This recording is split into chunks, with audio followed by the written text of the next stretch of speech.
anticipation. It's gotta be good. If I get thrown out, I'll go live with my mom. Mama, get up the males. Welcome to the Real Estate and Chill podcast, the newest and coolest podcast. So tune in.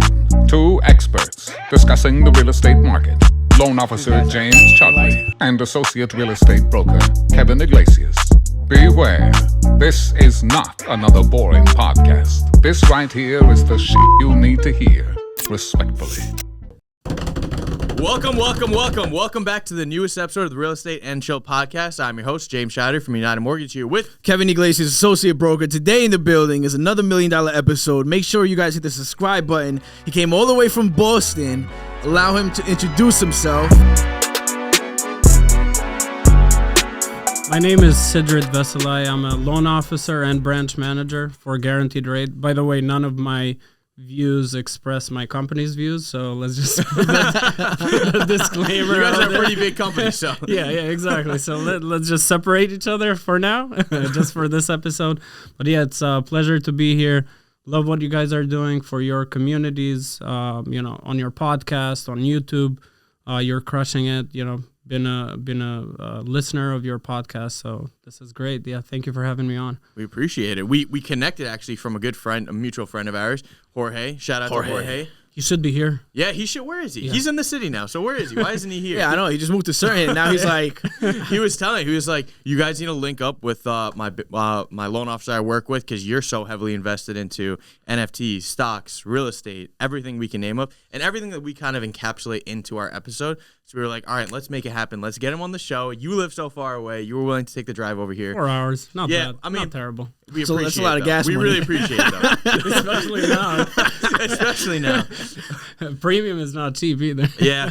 Oh, trust me. We see it in these potholes on Long Island. Do you have trouble with that? I mean, they patched it a little bit, so that would be pretty bad if you got a little bit. if you got like a flat tire on the way. That would suck. Yeah, but hopefully not. Yeah. we got a lot of hard hitting topics today. So I'll let you pick. Which one do you want to start with first? Let's talk about the real estate market and what's happening and inflation. How it's impacting the mortgage rates. I think we're at a time where things are going to start shifting, right? In terms of mortgage rates, we're already seeing a huge spike. We're averaging around 5.5 right now.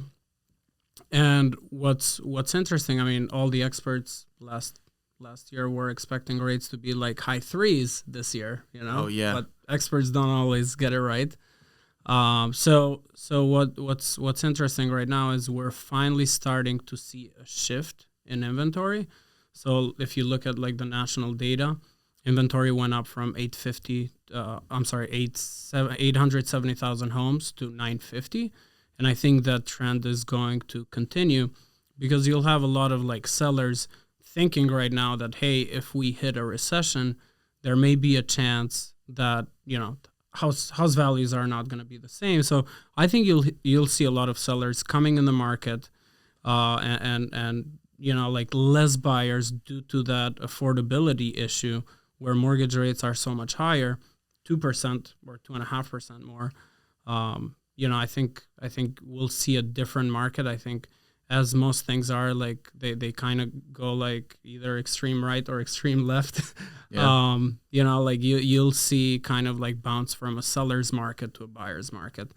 It may happen in the next 6 months to a year.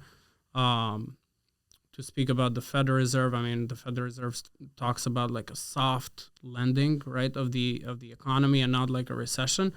But chances of a recession are super high.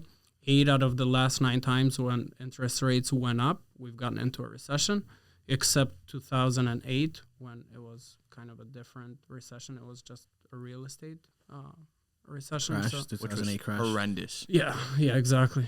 And it wasn't our fault. No. We weren't then. So whoever was lending, That's all your fault. We're not a part of that. I was in high school, I think. Yeah, literally. So I graduated that year. Yeah, 2009. Yeah. We're a whole different side of it. Yeah. But I think you bring up an interesting point. I think that's something to know as a real estate agent, because that's something, that you can bring up when you're talking to somebody about selling their home, because, we saw a huge increase in price. What have you been seeing now? Like, I mean, have you seen like buyers at open house lines slow down a little bit, or? I think it depends in the area and the price point too, right? I haven't seen anything slowing down as of right now. What I have seen are buyers being affected by the rates, right? Yeah. They can no longer now when the rates are going up, it's pushing out a big buyer pool because those people can no longer buy. With the rates went up April 5th, I believe. Well, they've been going up. That's the Federal Reserve, but usually mortgage rates will go by what the 10-year Treasury goes, and that's the free market, you know. Like, but think about it; it spiked up so quickly. It was in the 4s, and those people that were in contract and weren't locked into a rate, now they're in the 5s, which changes everything. Absolutely, So, it's impacting the marginal buyers, right? Those that may be going up to like 50% debt to income. Yeah. Now that they no longer qualify, right? I mean, and what's going to happen is a lot of these buyers will start to look at like lower priced homes either further away, or they may decide to, hey, let me put this on hold, see how this whole thing works out. But eventually, if we do have a recession, what's likely to happen is in any like, once inflation drops, we should see rates drop as well. So to like break down inflation for those listening, it's inflation is too many dollars chasing too few goods, and that's exactly what happened during the pandemic. We had stimulus, which was needed, right? We didn't need the economy failing then during the lockdowns, but what happened is the Fed reacted very slowly to raising interest rate. They kept saying, hey, this is transitory. Inflation is transitory. And they waited like a year before they started these rate hikes.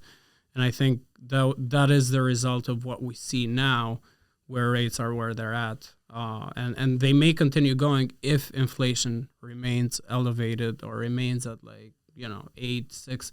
They're going to look to bring it down to 2%. Right now we're at like 8.3. 8.3 now, yeah. 8.5. That's a long way.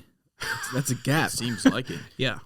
And the external factors, what's happening around the world, Russia, Ukraine, those are not helping either. So it's going to be interesting. I mean, the next, 6 months, a year, I think they're going to be interesting for our industry and the economy as a whole. So, question for you, like in terms of like the Boston market, right? Like we're in two completely different industry markets, like New York, Boston. Correct. In the Boston market, like, are you seeing houses fly off the shelves at like 10% over asking price, or like what are you seeing over there? Or what have you been? Maybe not at this point, but what have you been seeing? Yeah, exactly. So, I mean, as recently as like a month ago, I had a client buy a 2-family 20% over asking in Somerville, which is a kind of a suburb of Boston, maybe like a 20-minute drive, and it's insane. And this was at $1 million, Wow. So yeah.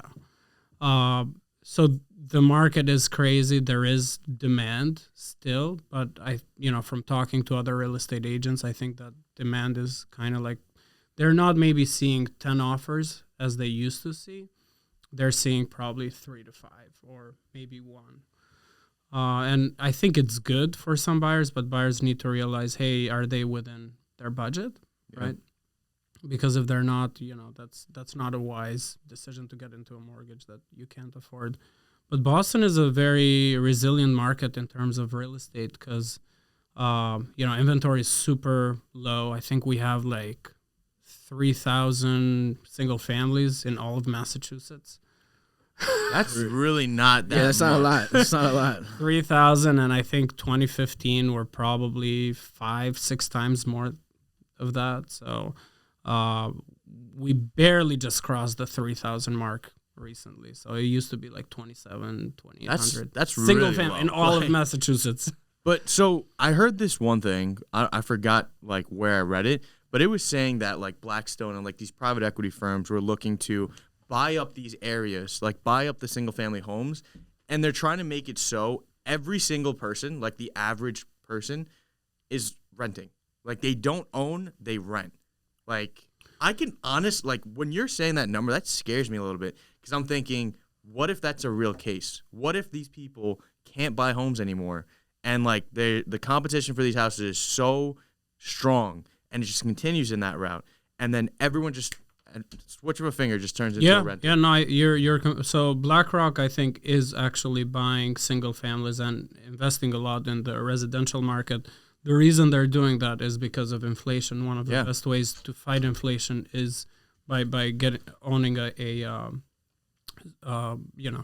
residential or real estate. Did I say Blackstone? That's a steakhouse in Long Island. We should go there. Somebody's hungry. So they are. I think it is an issue. I think you'll see more programs. I think there's talks about like rent to buy programs that some of these firms will offer.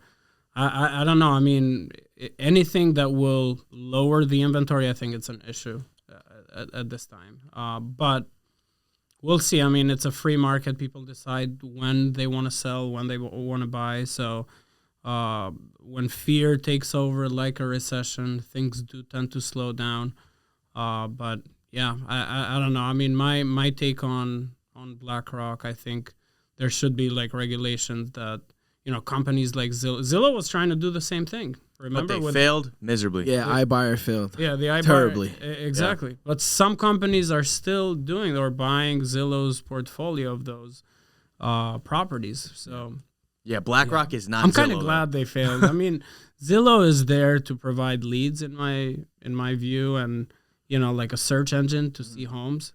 Just stay in your lane. Yeah, stay in your lane. You know what's funny is that when Zillow was announcing that they're going into the real estate space, a lot of agents were very, very worried. They were like freaking out. Yeah. Still to this point. Yeah. Still to this point. Like, people don't want to spend money on Zillow. No. I mean, they lock into like a contract for 6 months, but I don't know. It's They do have a mortgage company too. They have a mortgage company as well? Yeah, and they still sell leads to mortgage loan officers. So, yeah. I mean, I think their biggest revenue generating income is from the leads. Yeah, definitely. Exactly. Makes I think sense. last time they called me, this was probably like a year ago or so. It was like $6,000 for 6 months worth of leads. Oh, in the zip code? In the zip code, yeah. Yeah. It was like I know exactly what you're talking 15, 20 leads. Yeah. They were giving, so they grand break a it month. down like in terms of zip codes, in terms of counties. So they were saying that actually they changed it because they reached out to me. It was like $1,000 a month. You could do whatever you want. Like, you could do more if you want. But then they lowered it now. Oh, Now they it's did? $500 for each month for 6 months. Or I mean, something. you know what's the same. What's really unique about their model though is like stocks. You like once you look into that town, it tells you like what percentage you can own of the market share in there and for Really? what price. Yeah, and that's how they lock you in. But if you don't max it out, then somebody else can max you out, and then you won't be the number one person in that area. And you'll probably be second Or third. It depends. Like it goes up. Like I said, it's a very smart model that they have, but they're basically feeding you the leads that's supposed to go to you anyway. Yeah. Like that's really what it is. But it's smart on their behalf. Oh, it's perfect because everyone goes on Zillow. I mean, Yeah. some people go on Redfin or Realtor.com, but mostly it's Zillow. Yeah. Let me ask you guys a question. Have you guys had any negative effect, with people that were locked into a deal and now with the rates going up, they haven't been locked in? That like the deal has fallen apart? Yeah. I've had a bunch that have backed out from the deal. Actually, I mean, I had a new construction. They locked probably September of last year. They kept pushing and pushing until like February, March of this year. We kept extending the rate lock, and then finally the client, the new construction wasn't ready. Finally, the client is like, "I'm out." They're like, "I don't feel comfortable with this new construction. Rates are higher." Like they went from 2.875 to like 4-ish %. That's a big change. They're like, "See you later." I don't blame them. More recently, I mean, I've had like pre-approved clients that they had to like lower their budget. Started in the 700s, went down to like 680, 650, 640. Finally, he got an accepted offer. So There you go. Honestly, on my side of it, I have, right now I'm working on a deal. They had a CO issue. Property doesn't have a CO for a 2-family. They did the work legally, but they didn't get the CO in the mail yet. So they're waiting for the CO to come back. They were locked in for 3 months, not at my bank, a different bank, for 3 months, and then they switched over because they didn't want to work with the previous lender. And then we can't even we can't do anything right now because like we don't know when the CO is going to come back. Exactly. But the rate I think the rate was at like low 3s probably, and now we're probably looking at like low 5s, like low to mid 5. I don't know exactly where we're going to be priced out, but it's a big difference because when you look at like the price point that they're looking at, the difference between 2% on the mortgage like interest rate is a big difference. So yeah, especially 2%, that's huge. Especially on a $500,000 loan.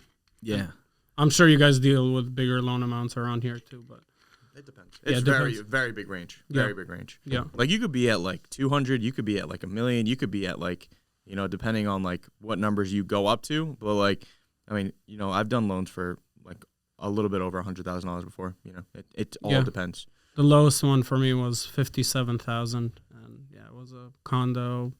Dad bought it for $7,000 loan amount. Yeah, that's nuts. Dad, son sold it to his dad, and it was, and it was like an in-person client that needed all the attention. Well, but you know what? I mean, when you do good, it comes back. Good karma, right? Yeah. Every client is a good client because we're not always looking for just one deal. You know, exactly. Like we want to create relationships and build each other's businesses. You know. Exactly. So I can agree with you more. Let me ask you a question. How now with the rates going up, let's just say there's a borrower that can't afford that monthly payment. I'm seeing a lot of pre-approvals because a pre-approval you can put up to like 4 people on one pre-approval, right? I think it's up to 3. I've never done 4, to be honest. I've had 3 many times, but I've seen 3. I've seen 4. 4 before. Yeah, I know you can put 4 people in a deed. Yeah, we could do 4. Yeah, but I mean, I'm sure that there's some differences because obviously I'm not licensed in Massachusetts, so I don't know like the difference in the 2 states. We could do 4, but like 4. Sorry, what was your question? So now let's just say that there's a borrower who can't afford a home. Now they're putting even more people on that pre-approval. But when they're presenting the offer, like I got an offer the other day, had 3 people on it, and I'm like, oh man, it's a headache. But it was the best offer. Really? But, yeah, it was the best offer in purchase price and in down payment. But here's the thing: 3 people on the deal. I told my seller, look, I don't know, man. Like if something goes wrong with one of them, it's going to be a domino effect. It's going to affect the whole entire deal. But they had good income. They had good jobs. Awesome. You know, they had a steady income. But here's the thing where it went left. One of the borrowers got into a fight with the other borrower because they wanted to put the boyfriend on the deed. She said, you do that, I'm out. And she was out. Now the whole deal is affected. Oh, my God. Now they got to find a different borrower or family member. Now they're trying to work it in where she could use her overtime to basically count that income. Substitute you need that at borrower. least 2 year overtime to count it. So that's the crazy part that I'm looking at now is just like, it's the nuts. only thing that I see with let's say, so I'll have cases where it's husband and wife, and they'll put like their father-in-law or whoever, another family member, as a non-occupant co-borrower, meaning that third borrower won't be living in the property. Mm-hmm. Now, what we do have to do is that we have to count that person's housing income, housing expenses, like his mortgage. We have to count it as debt. As debt, exactly. So you may have one person with a $4,000 mortgage, but the other non-occupant has another $4,000, so they may not qualify. So typically if they don't have a housing expense or they're all occupant, primary residence, it's not an issue. But when there's non-occupants, keep in mind that there's additional expenses that they have to count. Plus their other debt, car loans, student loans. That's something that really people don't really touch on. Because I feel like seeing 2 people on a pre-approval is pretty standard, but once you see more than 2 people, it's like, what's going on here? No, right? I honestly think they're trying to put all the pennies together, and I think we'll all be in agreement here. Like, there are situations that definitely come up where clients reach out and say, like, oh, yeah, we just want to add this person onto the deal. They're not going to live there, whatever the case may be. Like, we would be in a bad situation putting them on that deal. Because, like, if they're just going to try to throw somebody on the deal and, like, you know, it's not like a father-in-law. It's like somebody random, right? They just want to get the person on the deal to qualify. Like, if we're going to set that person up for failure, we're not doing our job correctly. Jorge! What's going on, Kevin? Sup, man? Yo, where did you come from? Came from the city. Actually, came from meat packaging. Oh, nice. How's it going, man? You have a big announcement. Yeah. Officially sign on to Sargent under the McPeak team. Boom. Let's go. That's huge, man. Congratulations. Thanks, man. That was a move that I didn't see coming. You did it? No. Yeah, I know. A lot of people did it. It was a shocker. That's awesome though. Was working on it for a little while. You know, Sean's a monster too. Sean's a beast. The whole team's a beast. I see the whole team has been revamped. Yeah. A lot of new faces, a lot of new talent. New talent, new faces, new projects, new everything.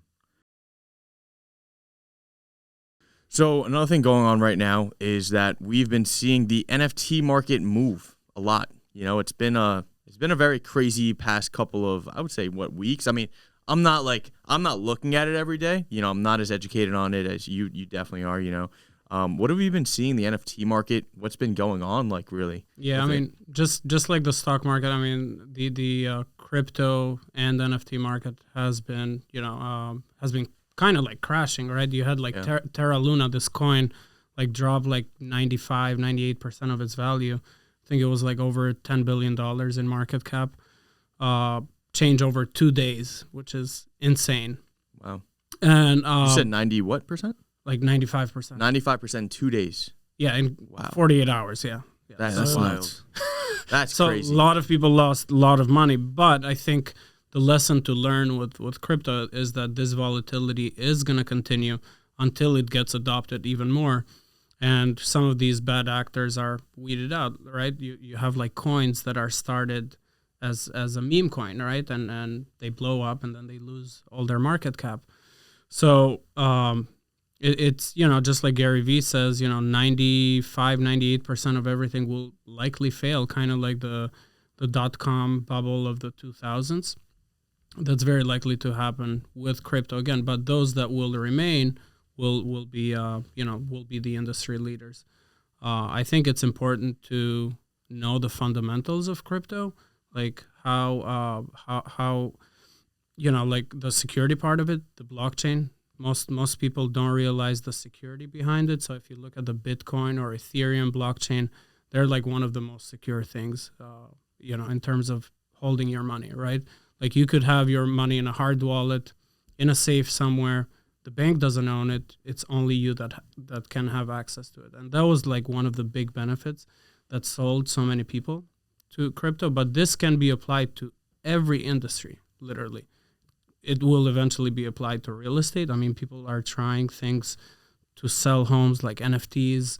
You know, they put them in an LLC. But eventually, I think you'll have like all the deeded system in the U.S. be like in a blockchain. Instead of needing an attorney to verify your title, you'll have it verified within minutes instead of days. And title insurance that's costing you $5 or $10 grand right now to buy, it's gonna cost you next to nothing. Oh, we love that. We love that. So that's what I mean. But by every industry is going to be impacted, because you can apply the blockchain. You can create a blockchain for almost everything. You can verify something. It's going to be on a ledger, and it's going to be very, very hard to be manipulated. So, sorry, I know I dropping a lot of bombs. That was a lot. Yeah, I mean, if you're an attorney, maybe you should be worried. No. I think we should all be worried. Lenders too. I mean, what DeFi going? I don't know. You'll have these crypto lenders, you know, lending money in minutes rather than 30 days. And all these verification process done in minutes rather. Kevin will never call me again. It'll just be me here. But real estate wise, I feel like real estate agents are always going to be needed. Like I feel like when you purchase a home, it's an emotional purchase. Maybe we'll become a real estate agent. Who knows? But the thing is, what about like? I'm just curious if this doesn't exist. I'm sure this does exist. I just haven't looked into it. Are there like real estate agents for the metaverse that sell like plots of land like in the metaverse? I think there are brokers. Yeah. Okay. I mean, if you have enough knowledge, you can go directly on OpenSea and buy a plot of land. But there are brokers just buying, you know, on OpenSea and then reselling for a higher price. Everything's taken a hit, so you know, values have come down. I think it's a good opportunity to buy right now. Not investment advice. We always gotta throw that in there. Yeah, disclaimer. Just exactly. Yeah. How do you get your license in the metaverse? I'm about to look it up. Oh, the's no license. Yeah, no. I mean, it's very highly. So you're telling me a unregulated. 6-year-old can just sell me a plot of land on the metaverse? They probably did. Yeah, they probably did today. All right, so now we know we're gonna beat them to it. We're gonna be on the road. Yeah, we see you guys having all the fun. We're gonna go on the other side of it in the metaverse. We'll meet you there. I own 2 plots of land on Decentraland, and I've built like this NFT gallery. Still haven't done much with it, but we're gonna have a billboard where we're gonna advertise, and Jorge is actually gonna be there because he's got a physical NFT gallery in Boston. Yes. Right? So it like goes hand in hand perfectly. But goes to show, like, I think so the metaverse, in my point of view, it's going to be a different way to communicate, just like we're communicating through Zoom and through social media, right? Web 3.0 will be like the next type of communication, right? It's going to be better. It's going to be more immersive. Maybe you're going to be in this room, but you're going to feel like you're in a California beach or, Miami, right? It's just going to be a more immersive experience. You're going to spend maybe an hour, 2 hours a day. And yeah, it's, like most people are not going to stay on there 24/7. But I do want to share this story. I was talking to my son's daycare teacher, and she was like, so she's kind of a shy one, right? And she's like, because her eyes were red. And she's like, I had to wear my glasses because I was for so long on the Oculus VR. And she's like, you know what, Sidrit? She's like, I'm so much more comfortable on that VR. There's a VR chat. She's like, I'm so much more comfortable talking to people on the VR chat. And she's like, already 3 guys have a crush on me.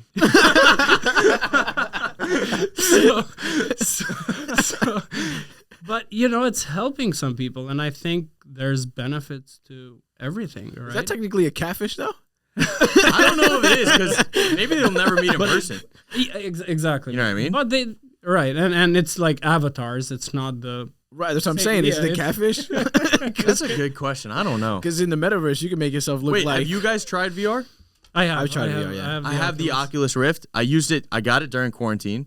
And I feel like, adding on to what you said, like quarantine, like kind of converted a lot of people who were like maybe a little extroverted into becoming a little bit introverted. So it's like, like it kind of changed the dynamic of like what's been going on like in social, places. And like, I think that's an example. Like I went to the VR chat. I did it once. I was so scared that someone's going to hack my whole computer that I never went on there ever again. But it was kind of funny. But yeah. And you got to be careful with crypto. I mean, right now there's so many like crypto scams. It is very secure, but if you're clicking on links you're not supposed to, emails, DMs, on Discord or Instagram, just be super careful. Don't click on, like, if it's too good to be true, don't click on it, right? Gary Vee's not going to airdrop you a free, V friends, out of nowhere. So yeah, just be very, very careful out there. Speaking about being careful, so Coinbase, did you hear what happened with Coinbase and everything, what they've been saying about if Coinbase goes bankrupt, then the cryptos that people have in their Coinbase could not be theirs anymore. Yeah. So there's 2 sides of Coinbase, right? There's a Coinbase kind of like a hard wallet where, you have the keys to that, so that shouldn't be impacted. But there's also a custodian wallet, which most people use to buy, sell, convert the cryptos, right? And that's what majority of people have. So the way that works, if it's a custodian crypto, it's kind of like Coinbase is acting like the bank, right? It's keeping the private keys of your wallet for you. So technically, you don't really own that custodial wallet. Same goes for PayPal. Same goes for Robinhood, right? If Robinhood was to fail, that crypto's kind of gone. So unless you sell your position and liquidate. So that's what it means. Like if Coinbase was to fail today, goes bankrupt, well, they have custody of that money. They're kind of like holding that money for you. Well, if Coinbase has no more money, your money's gone. So moral of the story is it's important to have it in a hard wallet for yourself, basically. Correct. Right? Correct. Because then nobody can touch that. Exactly. Unless you're giving your security phrase to someone else. What NFTs are you invested in? So I own 2 VFriends 1, 2 VFriends 2. They recently dropped. I'm going to VCon. I'll give you $1. I'll give you gas money to go back to Boston. Thank you. Yeah, those are the main ones. I have 2 plots on the central end, which are considered NFTs, right? Sorry about that. And I have some smaller ones, which are this local artist, Chantel. Shout out to Chantel. She was part of our event back in January, the Divine NFT. Those are also really cool pieces. I think I got lucky with VFriends and Gary V early on. Was following Gary V. Went home to my wife. I'm like, baby, there's these things called non-fungible tokens. The way you explain it is like a child talking to his mom. Go ahead. And anyways, but that was where I spent my first $4,000 on. What did she say? Did you have $4,000? Yeah, $4,000 on. You got 2 VFriends for $4,000? No, I got one. It doesn't matter. Even one for $4,000. How much are they worth? So they're worth probably 30,000-40,000 each right now. Well, that's a good. Yeah. I invested in Little Lemon Friends, and I bought them for like. Keep talking about. I bought it for like probably like $1,000 or something. Now it's probably worth like $10. Really? Yeah. So they rug pulled you, right? Yeah. I guess. Yeah. It's okay, but that's fine. This is why we always say live and don't learn, take financial advice, because he kept talking about it on every episode. My Little Lemon Friend. It's a gold Little Lemon Friend. Little Lemon Friend burned you. Yeah, I think you should hold it. You never know what the community does with it. I think whenever you're investing in NFTs, check what community they have, what utility that NFT has. So, for example, Gary Vee lets you go to his conference, which is next week actually. Oh, wow. And I'm going in Minnesota. There's going to be around 10,000 people, but see what utility they have behind. Most of these NFTs, they'll say, hey, we're going to do this, this, and that. They end up minting all the collection, 10,000 pieces, make $3 million, and they're out. So just be very, see the track record of who the founders are, what the team behind it is, because there's still a lot of hype and scam, even though not the same as last year. So, yeah, sorry, where were we? No, I have a question. This brought attention to a question I have for both of you. So, would you rather, invest in something, a small portion of money into something, and be completely wrong, but have the chance of being completely right, or not invest that money? You're saying this because you lost out. You lost some money in Lemon Friends. Maybe. I would invest it. Yeah, I would definitely invest it. I'm always about taking calculated risks. Right. And it has to make sense. Yeah. Maybe not a gold lemon, but Yeah, exactly. But my second VFriends was 9,000. So, but still, it's still exactly. They went as high as like $75,000 floor price at one point. So. But the ETH is the same, right? Like, it didn't go down in ETH price. It just the Ethereum price just went down. Both. Yeah, in ETH it's fluctuated. It's fluctuated between 10 and 20 ETH. But then Ether price also has fluctuated. So, I think invest in NFTs, but stay within your budget. When he dropped the VFriends 2, he said like a minimum $1,000 per NFT, which was great, and people already flipped and made money on them. They were gone for like $3,000-4,000 at one point, almost like one Ether. But lots of opportunities, man. But don't go. I personally, if you're going to invest, I personally invest in Ethereum, Bitcoin, Litecoin, kind of like the main ones that have been out there for a while, that there's a purpose. Bitcoin is the most famous one. It's the first one. Hasn't gotten hacked, thank God. It's worth like $1 trillion almost. Ethereum, there's so much utility behind it with NFTs. But eventually, if countries are adopting Bitcoin and Ethereum, their price is going to continue going higher. So look for cryptos and NFTs that have a meaning, have a utility behind, and they're not just, they're going to go to the moon. Yeah, the moon is nice. But I will say this one thing. I don't regret it. I don't regret I don't regret it at all, because I learned so much about it, and it's useful knowledge. I jumped into it. I know a few things about it. I'm not totally blind to the whole idea of what NFTs, what smart contracts are. I'm not blind to it. I know what they are. You know how to buy one. Exactly. And that's an important aspect of it. So I like the fact that, even if I made a mistake of whatever buying these things, at least I learned stuff in return. So I'm happy about that. I bought a picture of a monkey, my first NFT. And I don't even know which wallet that was on. It's somewhere in the universe. So, question about Sure. Bitcoin, right? Yep. So we have been seeing that, Bitcoin is supposed to be going against inflation, right? So do you think that's still true based on what you've been seeing for the past couple of months? Well, people want to treat it as a hedge against inflation, kind of like gold, but I think the market is not there yet. I mean, I'm not an expert or to decide. I don't think it's there to be like a hedge for inflation. What I do know about Bitcoin is that the majority of the shares out there is like, I think 75 to 80% of the Bitcoins that are in circulation, they're not being traded, right? It's mostly like 20% that kind of like decides the volatility. And you should also look at institutional investments.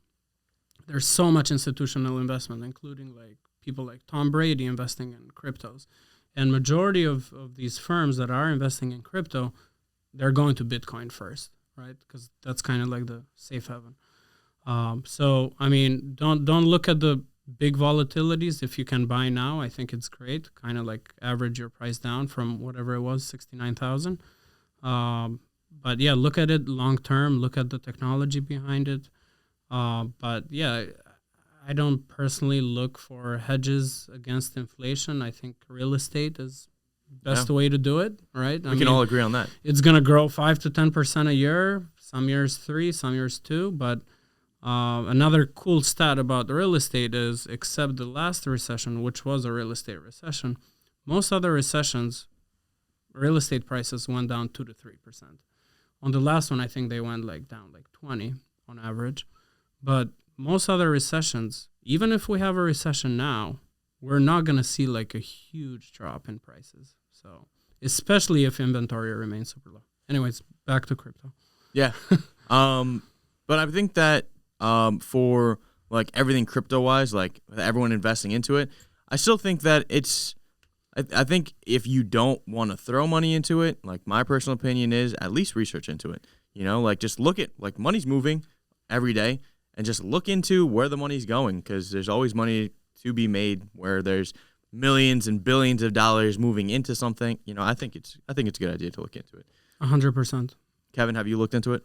Not yet. No. See, You don't this is have the first any person. crypto. I don't have any Come on, man. any All right, crypto NFT. We're going to set up a wallet when All we're right, done sounds here. good. So Well, you can, let's give a quick shout out, because our first NFT that you should buy is Well,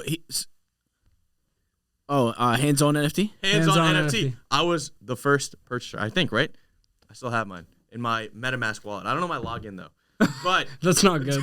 I still have it. It's on my That's work not good. computer. I was with Jorge and Noah, and they were just like telling me how to do it through MetaMask, because I had no idea.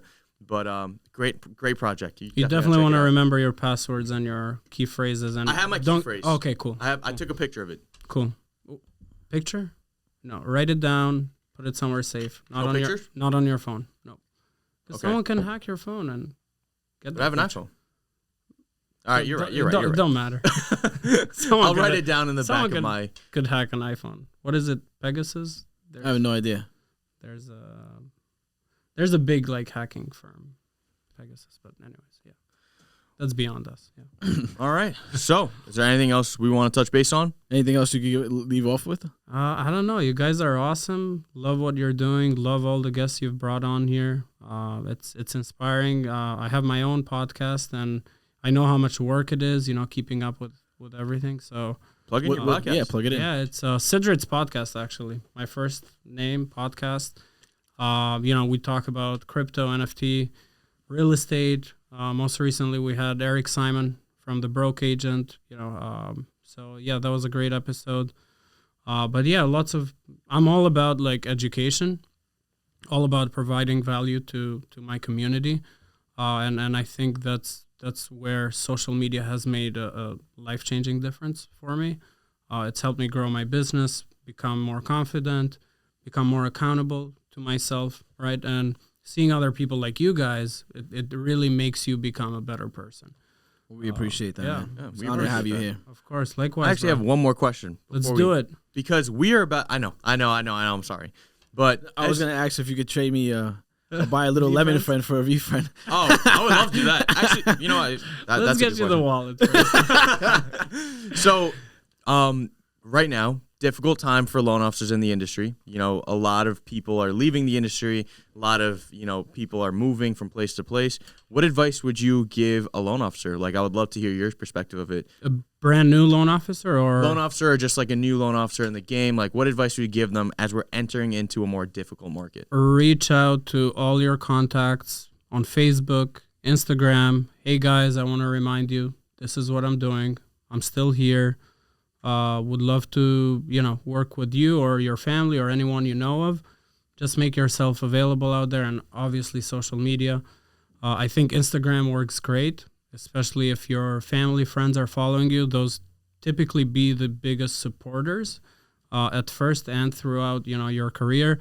Recently, I had like 2 high school friends reach out and, they bought a home. So you never know and that is because of social media, right? I mean, I haven't kept in contact with them. All they've seen for the last 10, 12 years is social media for me. So yeah, definitely have a social media strategy in place. If you don't, you're going to be left behind. And I think a lot of like legacy loan officers and real estate agents, they are being left behind because they're not applying social media. So yeah, that's my biggest advice. Reach out to everyone on your, make yourself available. I have, my company does a good job with like CRMs. So I constantly like send out emails to whatever 1,000 people that I have on my network. And it's all about staying up to date, and then try to educate people, use your social media wisely. That's as much as I have for that. But yeah, newer loan officers, I think the industry in general is going to start seeing some consolidation. Yeah. So, it's too hot not to. Yeah. I mean, I think for the first time in years, there was less applications for realtors, like 40,000 less or so. So you'll see more people leaving the industries. They're going to realize, hey, part-time is not worth it. Let me go back to what I was doing. Same thing for loan officers that started in 2019, 2020, 2021. Well, they did some money with refis and purchases, but now it's back to like fundamentals, basics, to, literally, it's only purchase market, right? And how do you differentiate yourself out there? So A lot of knowledge. Thank you, man. Where can people reach out to you? So Instagram, Sidrit.Veselaj. That's most of my social medias. If you Google it, Sidrit.Veselaj. And in addition, the podcast. I mean, I'm all over the place. So YouTube, I'm not going crazy with YouTube, but Sidrit.Veselaj anywhere. So you'll find it. All right, perfect. Well, thank you for coming out. We appreciate it. That was the latest episode. A lot of bombs dropped, a lot of gems dropped. We will see you next time.